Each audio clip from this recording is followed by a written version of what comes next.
Hi, my name is Damon Johnson. I am part of Team 4, and today I will be presenting to you for the round 4 discussion, which is about our WACC computation.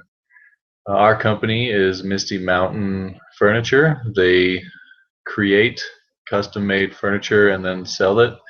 Anything from like dining room tables to beds to doors. And so, well, all right, let's begin. So for the WACC computation, we start with the beta and the T-bill rate and the S&P, which were all given to us. And then we use those to calculate CAPM. To calculate the CAPM, we take the beta and times it by the difference between the S&P 500 and the T-bill rate, and then add the T-bill rate to that. And then we'll use the CAPM rate down here to calculate our weighted average for our common stock and retained earnings.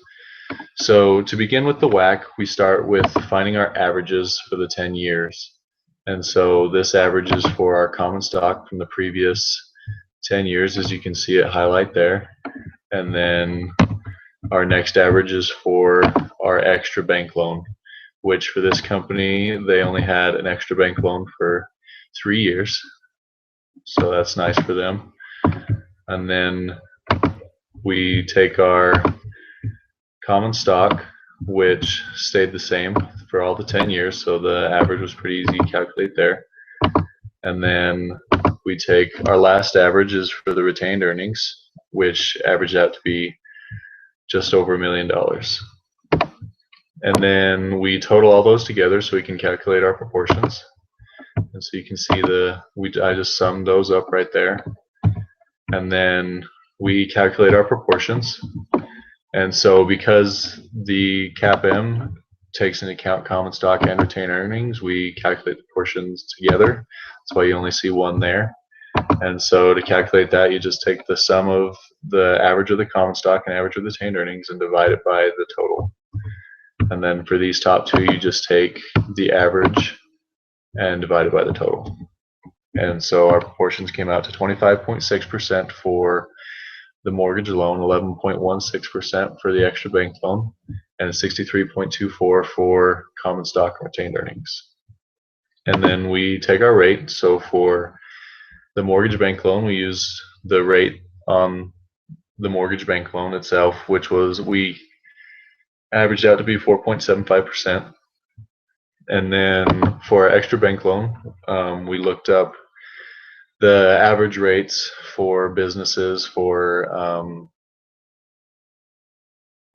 line of credit, which was anywhere from 1.75% to 9.75%. So we figured for this company, 7% would be just about right. And then, yeah, the cap, like I said before, the CAPM rate comes down here, and that's the rate for the common stock retained earnings. And so to calculate the after tax here, you take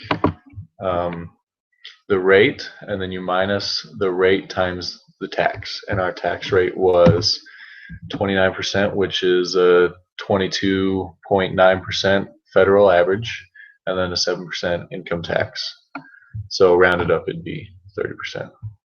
And you do that for all three, except for you do that for the top two, and then for the bottom one, you keep the same. And then to calculate your weighted average, which is what we were going for the whole time, you take your proportion and you times it by the after-tax rate. And then you do that for all three, and then you add those all together to get your WACC.